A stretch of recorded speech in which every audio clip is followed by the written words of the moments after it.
This is the Dairy Download, brought to you by Everag Insights and the International Dairy Foods Association, where we offer extra sharp market and policy insights on dairy. I'm your host, Phil Plord. And I'm your co-host, Kathleen Wolfley. This week's episode is all about fall and seasonal flavors.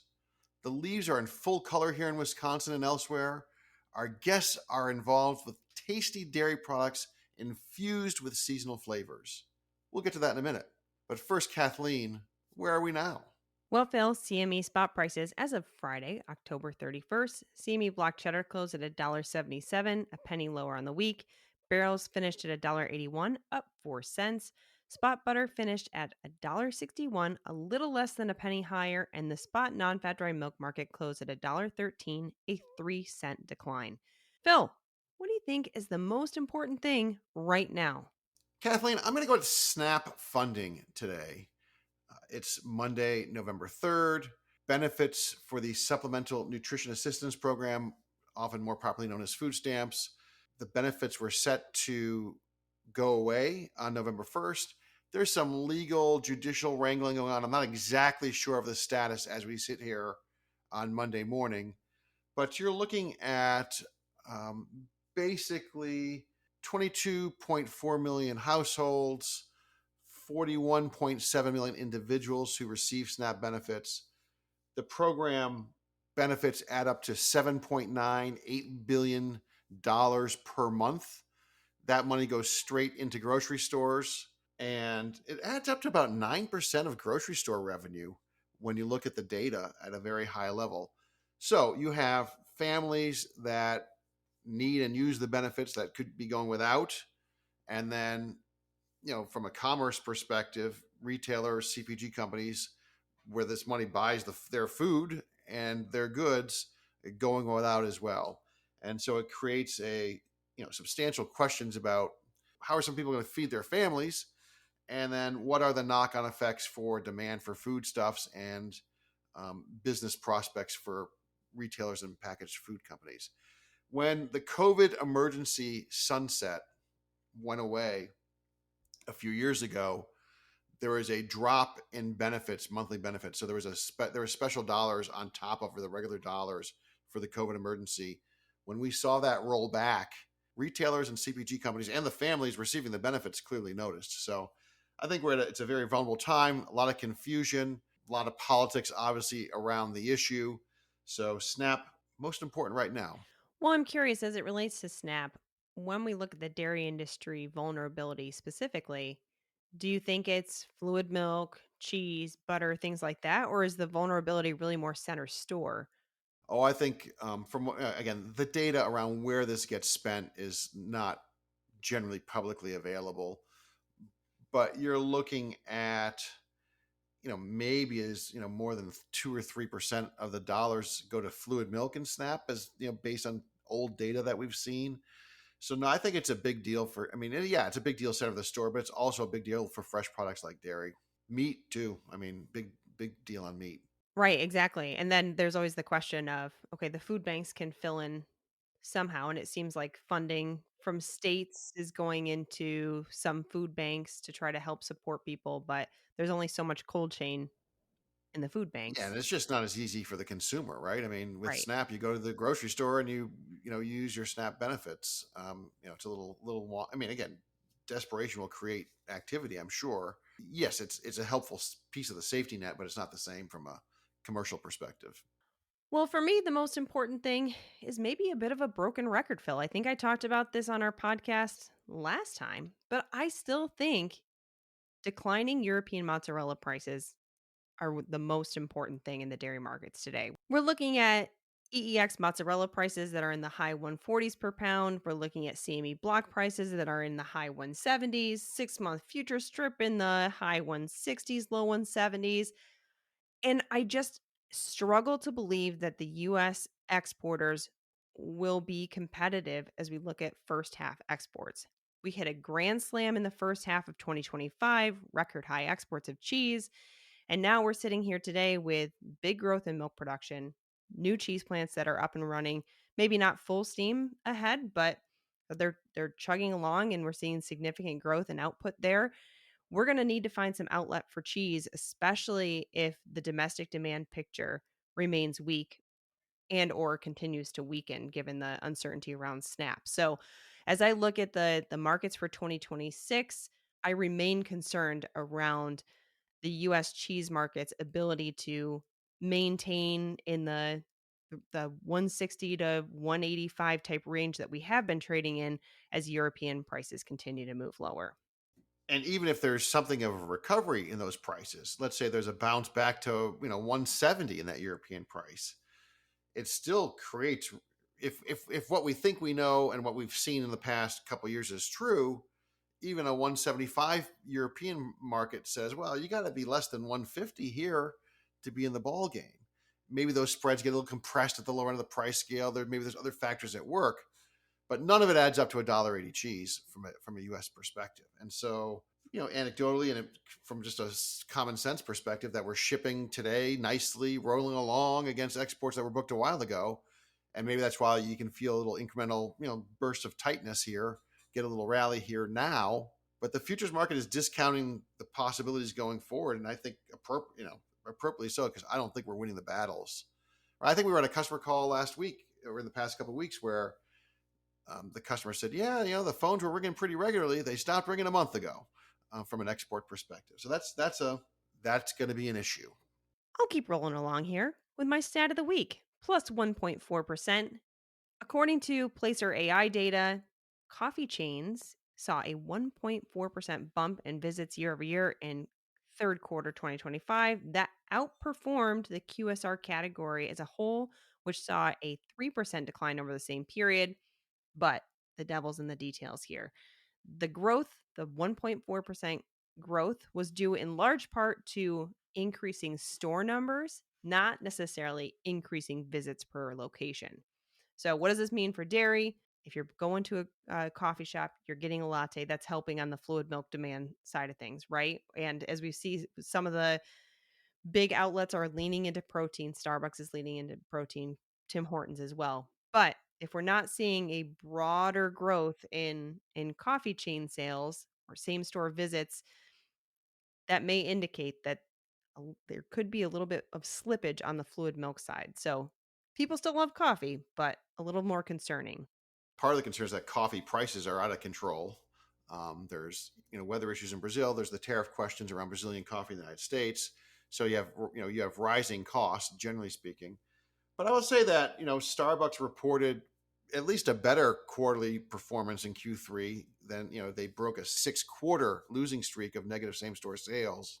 Now they were flat in Q3, so it wasn't like, oh, we flipped it to the big positives. But if I look, if you look at the Placer AI numbers for Starbucks, popped into the positive for the week ending October 29th on just foot traffic. So, to your point, maybe some optimism, some vulnerability, but it is I agree wholeheartedly. It's a big deal for fluid milk sales, certainly in the background. My stat of the week involves your drive to your local Starbucks or Tim Hortons or your preferred coffee outlet. Average price of gasoline in the United States, week 44, $3.03.5 per gallon for regular unleaded. That's a little bit lower than last year. It's actually the lowest in week 44 since 2020. It's below the 5-year average of 317.35. And look, I'm not going to proclaim this as being the most, greatest gift ever to American consumers or a reason to get excited about consumer demand necessarily, but it's one of the things that's going right from a consumer perspective. All right, fearless prediction time, Phil. So we had a colleague that was at Supply Side West last week, and he was suggesting that protein was the big deal. And as I was thinking about protein over the weekend, I came up with this fearless prediction.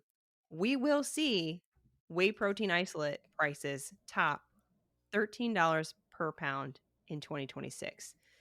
Maybe that's The not all regular that. stuff, right? Because the clear stuff might already be there. Right, the clear stuff is already there, as far as I understand. But your regular WPI or your instant WPI will top $13 per pound. Doubling down on the fact that this is a great country, the United States of America. Sometime this month, we will see the release of protein Pop-Tarts. Not whey protein isolate. It's a milk protein deal and some wheat protein deal. Pumping up your Pop-Tarts. to 10 grams of protein per serving.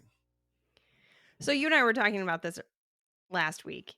What was the original Pop Tart? How many grams of protein was the Let's OG not let's Pop not Tart? script anybody's marketing campaign, Kathleen. It's not 0 and it's not 10. There is a little bit of protein in your typical Pop Tart today. But if you want 10 grams, you're going for the Slammin' Strawberry, Boostin' Brown Sugar, Cinnamon, and the Bumpin' Blueberry. Those are what you need to be looking at in your grocer near term. Do you know what the delta is on the price? It looks like about, depending on where you shop, could be about $1 a box. $1 a box. Ain't cheap. That's just mere dimes per pastry. You know I'm going to buy them. I just got to see. It's a great American food. I mean, come on. All right, my fearless prediction: the S&P 5. I think I've probably done this already this year, but I think I've already been quite sort of right about this. So we're just going to keep pressing forward. So this morning, as I look over here, the S&P 500 is trading about 68.25. I think we're going to finish the year higher. I think the AI mania is in full blossom, and I don't know if we're going to get to 7,000. I've seen some of the people I trust throw that number out there, but I think we're going to keep going. 68.25, taking the over on the S&P 500. Okay, Phil, let's get to our first guest. We're excited to have Ryan Murphy with us. Ryan is the Vice President of Marketing and Communications for the Prairie Farms family of companies. He's been a driving force behind strategy development and go-to-market execution at Prairie Farms for more than 16 years. Ryan, welcome to the Dairy Download. Good morning, good afternoon, wherever you may be, and wherever you're listening out in podcast land. It's good to be with y'all. So I appreciate the opportunity. So Prairie Farms is not an unusual brand out there. A lot of people have heard of it, but they may not know about your full product line. So just to get going today, can you break down your key products and let people know where they can find them? Yeah, for sure. So Prairie Farms, we've been providing safe, high quality dairy products for more than 87 years.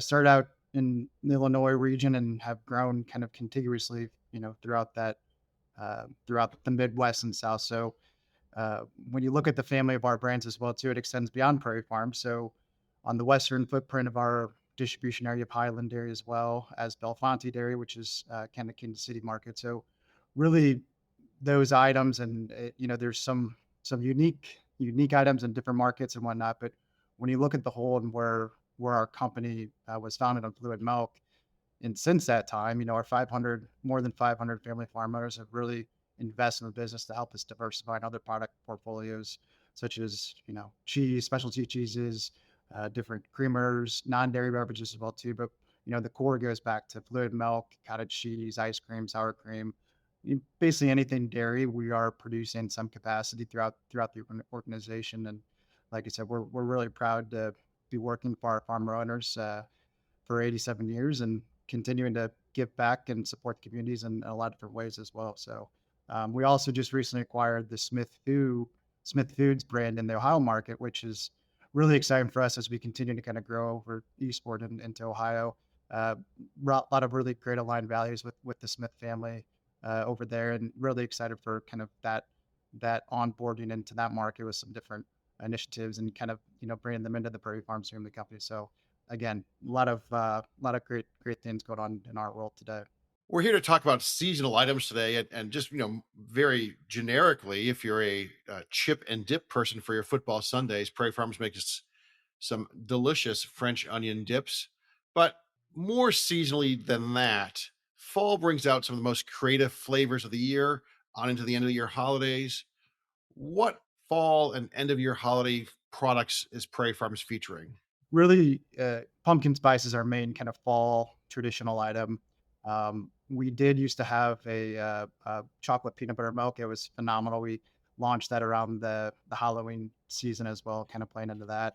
Our Highland division does offer an eggnog and a boo eggnog this time of year as well. So kind of getting into the eggnog season a little earlier, but all of our flavors are out in the market today. And I'd be remiss if I missed over the first question, but yeah, so a lot of our products and these seasonal offerings you can find at major retailers, local independent grocers. So basically that Midwest and kind of core South area of our footprint. But when you get into the holiday season and you talk about some of the other, winter holiday milks between the chocolate mint, the peppermint mocha, eggnog, of course, light eggnog as well.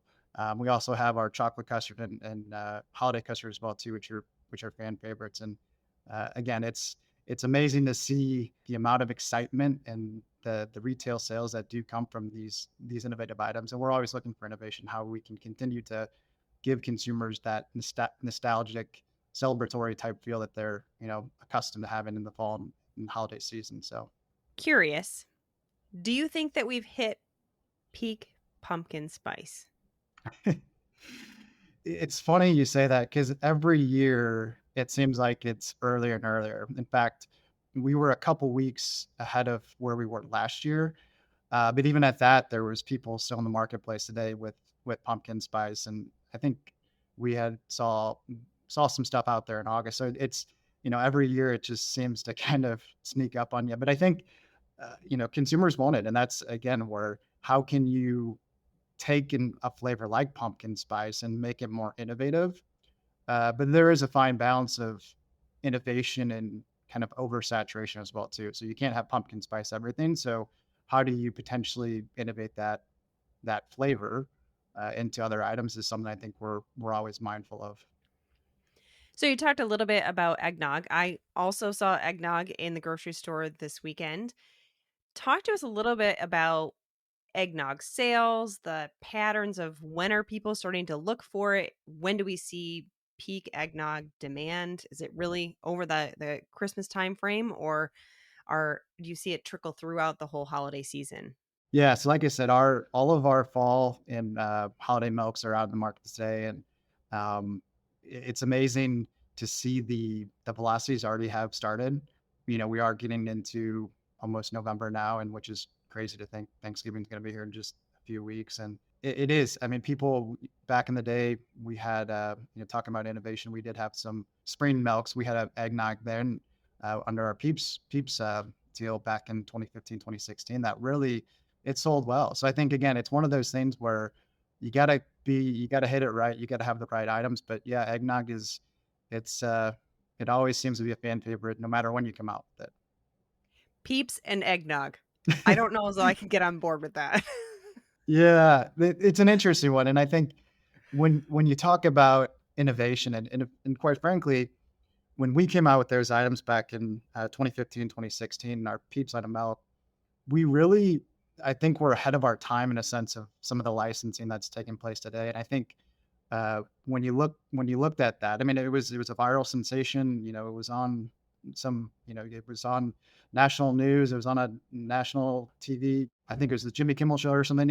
So it was one of those things where it was innovation, but it was also a great partnership with the Peeps family. And we had strawberry cream, we had an orange cream, and I think that's the level that we as a company, the Prairie Farms family companies with Prairie Farms and Highland and Belfonte, we want to get back to having some more fun like that because it really is it's there's so much potential out there. There's so much fun we can have with it. Again, you have to be able to scale it up and really make sure it's the right product, right nutritionals. But there's a lot of potential, and I think where I was going to go before, it's COVID and it's so much of the supply chain and how things have been kind of put on pause for us and for others. We're still kind of slowly getting out to it. For us this year, 2025, in terms of the innovation and flavors, has been kind of status quo. So we really want to get back into doing some more excitement and getting into some of those other times of the year and different flavors, and really to have some fun. So I'm all about fun when it comes to dairy, but how do you come up with these new flavors or seasonal offerings? Is it in in the beginning of the year you're looking at all the trends from the prior year and developing off of that, or is it starting with a blank slate? it is, and there's no really fine playbook to it. We're constantly looking at flavor innovations and how do we develop this. In fact, one of our most successful items, our chocolate custard milk. Quick story for you there. We had our holiday custard, which if anybody out there has had holiday custard before, it's kind of like drinking ice cream. Basically, it's really good, good stuff. But we were touring a couple retail stores one year with our prior CEO Ed Mullins, and we somehow got on the topic of innovation and different holiday items, and that was in I think 2018. So we somehow got on the topic of chocolate custard during that retail walkthrough, and in 2019 we came out with chocolate custard. So it's kind of one of those things where for us, there's definitely an ongoing kind of year long, what are the flavors? How do you hit this right? How do you also to make sure that we're running through whatever we planned for last year from a forecast standpoint. So, um, I think for us, we've already started the conversation for 2026. Some of that it can't happen soon enough in terms of how you can get ahead of it with suppliers and ingredients and make sure you can scale it up. And I think that for us, we're looking at insights, we're looking at flavor trends and whatnot, and it just again we kind of take it all in, and then there's really, like I said, there's not a perfect playbook for us, but try to take in all of the different data and information we do have out there in the market.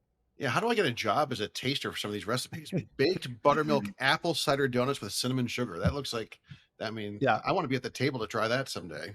yeah, and that is the fun. That is the fun part of the job. Sometimes when you're talking about the R&D and different innovation aspects of that. It is, but it is also you gotta watch it because you don't want to eat too much or or whatnot. But trying to have, in fact, we're just going through a panel a couple weeks ago on some different ice cream flavors and whatnot, and really how could we incorporate that into not only just ice cream every day, but also some of these fun seasonal type offerings. And I think again, that's part of the broader innovation process of utilizing data, working with our suppliers, of really trying to hone in and hit the right market, and also too hitting the right market, but then also exiting the right market. And I think that's always the biggest challenge when it comes to innovation. Of there's a fine balance of uh, going all in with things, and also the viral sensation of how things go today.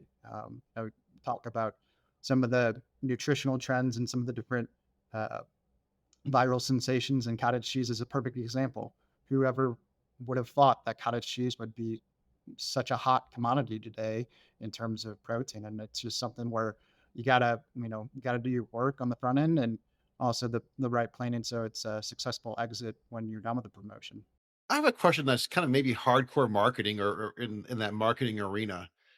Talk about packaging and like when you look at the website, the eggnog, the UHT eggnog, kind of really cute cows in the front with the Santa hats on. How does that process unfold? I mean, that's a whole nother dimension of innovation and creativity. But I'm guessing you're involved in that. Talk about that for a second. The design aspect of what goes into this too. I mean, it is there's a lot that goes into it first and foremost. I think we've got a great team here within Prairie Farms from the companies. We also utilize external assets as well. And when you look at some of the development pieces, I think getting that right is key. Again, you look at the shelf today, and then there's a lot going on. So how can you design design your packaging in a way that is more impactful and stands out on the shelf? So I think the cows are great. Some of the different imagery that we have on some of the other items as well, with the paper quartz as well. Really it sends a story, shows you a message of how you can even consume the product. We even have some recipes on the side panels of the cartons, on the paper cartons. But when it comes to the packaging innovation of what we do, and beyond just the seasonal aspect, there's so much potential within that space for us. And most dairy companies, there is a significant capital investment that goes into place when you look at some of the different bottles and cups, and how do you do inclusions, and so on and so forth. So I think that's something that it's a fine line for us of innovation and scalability and the investment that it takes to do some of this. We know where we want to go on some certain items and some certain markets. We are being patient and making sure that we do it right, and getting it right on the front end is the big thing for us, as we talk about everything from the creative to the bottle shape to the look and the feel, and how that would incorporate an on-shelf presence. It's again, there's a lot that goes into it, and we're constantly trying to refine that and improve for continuous improvements and sales growth. I'm going to leave you today with one suggestion. Maybe the world is ready for protein eggnog. We're getting protein Pop Tarts, we get protein Cheerios, maybe a little seasonal pumped up protein blast in your eggnog. You heard it here first. You don't need to send me any money. But just thinking about that. The protein piece of it, and that's where that value proposition for consumers is a lot of what goes into it. What is the value of this item and what is the nutritional benefit of it? So yeah, maybe Phil will come out with the Phil protein powder eggnog next year, whatever you want to call it. So again, it's always something we're looking at of how we can increase that value of our items. And yeah, I kind of like it, to be honest with you. Well, Ryan, thank you so much for joining us at the Dairy Download today. No, it's been a pleasure. Appreciate it. Again, you can find our products in most retailers out there, local and national retailers, and we hope you all have a great holiday season and be on the lookout for items out there on the shelf. So appreciate it. Now let's get the cheese angle. We're excited today to have Jessica Dillon with us. Jessica is the Senior Brand Director for the Laughing Cow and Baby Bell at Bell Brands USA. She brings more than a decade of experience elevating brands in the consumer packaged goods sector. Jessica, welcome to the Dairy Download. Thank you. I'm excited to be here. Okay, I'm going to flash a little high school French at you. Okay. La Vache qui rit, right? The Laughing Cow. Yeah. La Vache qui rit. It's a brand that has a history that goes back more than 100 years. Can you share with us a bit about the company? Absolutely. Yes, I'm excited to have the opportunity to share a little bit about the very special history that goes along with the Laughing Cow. So you're correct. The Laughing Cow goes back almost 100 years. It actually dates back to World War I, when our founder, Leon Bell, delivered food to soldiers during the war. And he would bring the food in with trucks that had happy and joyful looking caricatures of animals on the side to bring a little bit of joy and happiness to the soldiers. One of those characters was a red laughing cow. And so after the war, Leon Bell went back to France and he started a cheese company. And the image that he chose to put on the front of the package was that same laughing red cow. And that's where the Laughing Cow originated. Fast forward, and we began being imported into the United States in 1957. And now, as of today, we are sold in over 130 countries around the world.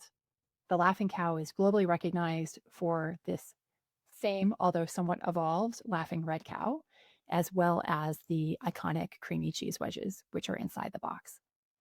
Tell us a little bit more about the product. What does it take to make the Laughing Cow product creamy, spreadable? Basically, what Laughing Cow is known for. So we currently offer 10 different flavors of the Laughing Cow in the US. 7 of those flavors are what we call everyday, so they can be found throughout the year.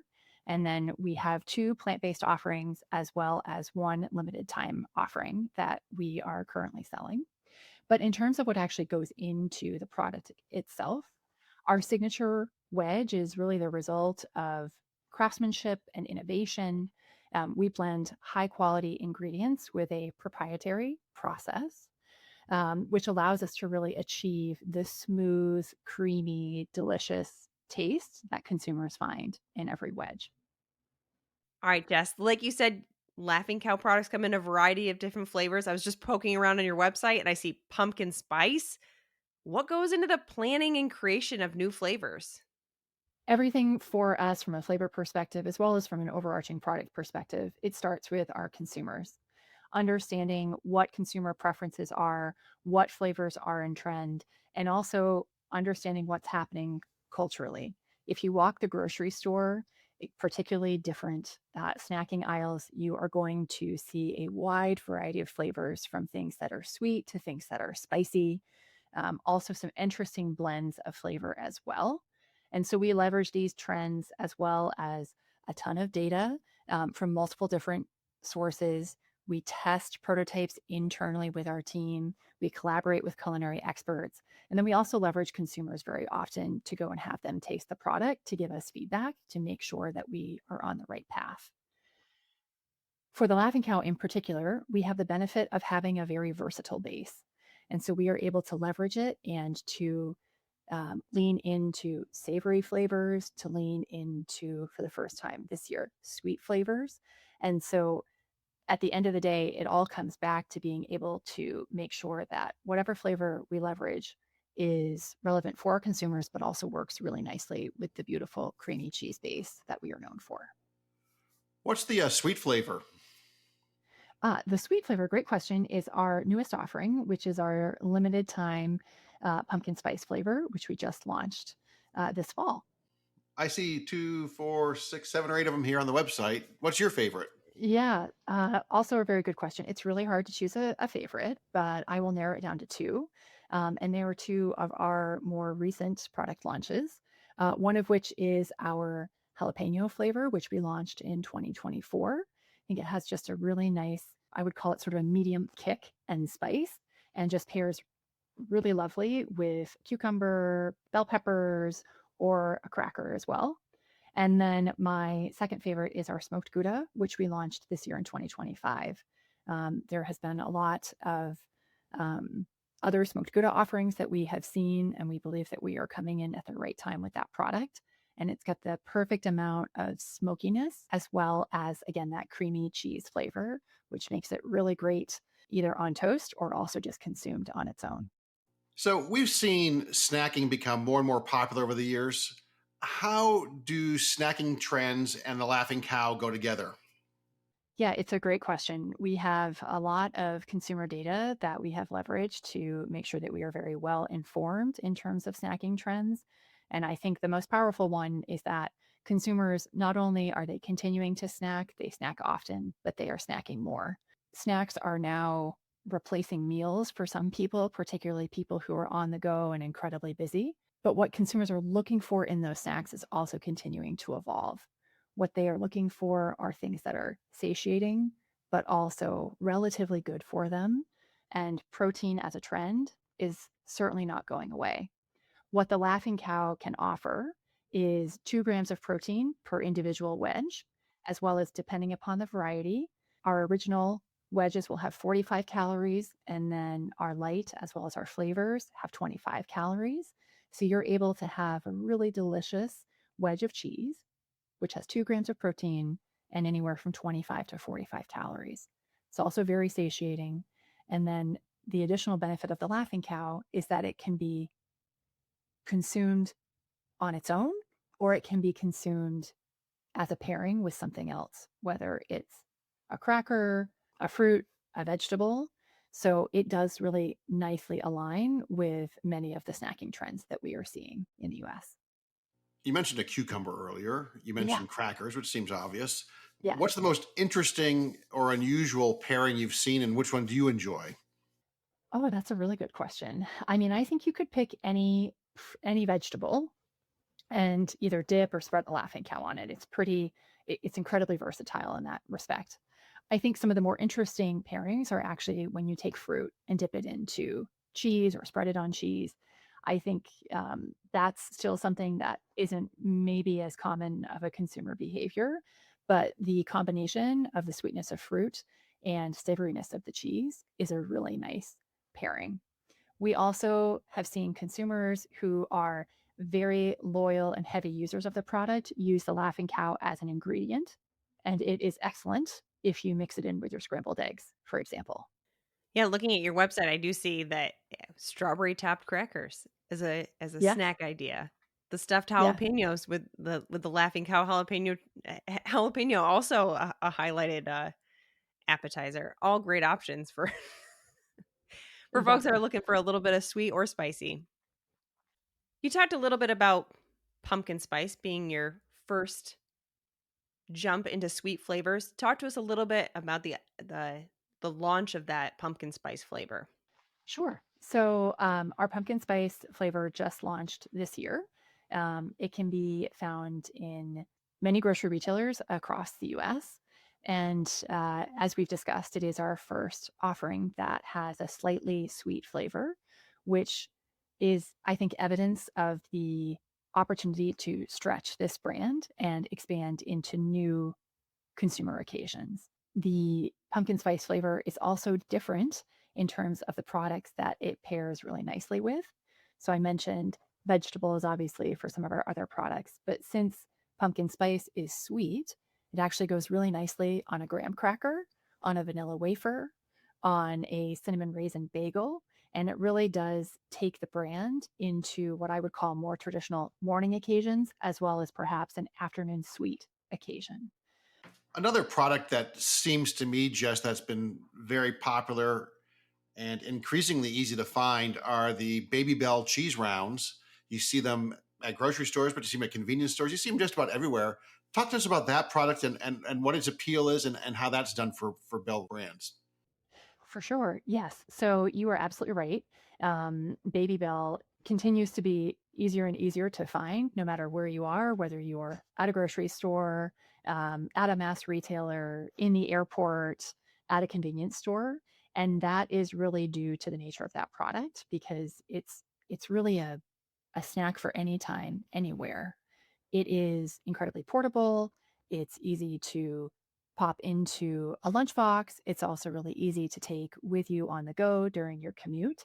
And so I think the ability to really consume that product wherever it makes sense for you, as well as the fact that it has anywhere from 4 to 5 grams of protein. It is, I think, again, very similar to the Laughing Cow, very delicious, very satisfying. That has helped to push that brand forward. Lots of great flavor choices there too. I mean, I like the pack that has all the different flavors. The Very variety colorful pack. and tasty. I confess to having opened one of those in the car once or twice over the years myself. I think it's safe, right, to peel that little wax off even while maybe at a traffic light. That's how we've done it. I love to hear you're consuming it. Yes, please be safe. Talk to us about the future of Laughing Cow. Yeah, we have a really exciting future planned for this brand in the next year and years to come. We are continuing to explore ways to innovate on this brand, whether it be in additional flavors linked to current consumer trends or potentially new pack sizes, new forms. And I unfortunately can't share more than that at this moment in time, but I would just say that we are really excited about what is to come. And hopefully, I'll have the opportunity to come back and talk to you about some of our new products at some point in the near future. Well, Jess, thank you so much for joining us on the Dairy Download and sharing a little bit more about Laughing Cow. Thank you for having me. That's a wrap for today's show. As always, we want to thank our production team, Matt Herrick, Mariah Minnick, Andrew Jerome, and Jeff Cullen at IDFA, and Abby Bauer over here at EverAg. If you're interested in what Kathleen and I do for our day jobs, check us out at ever.ag. Remember, if you enjoy the show, hit the subscribe button and leave us a review on your favorite podcast platform. Thanks for listening to the Dairy Download. Until next time, stay sharp.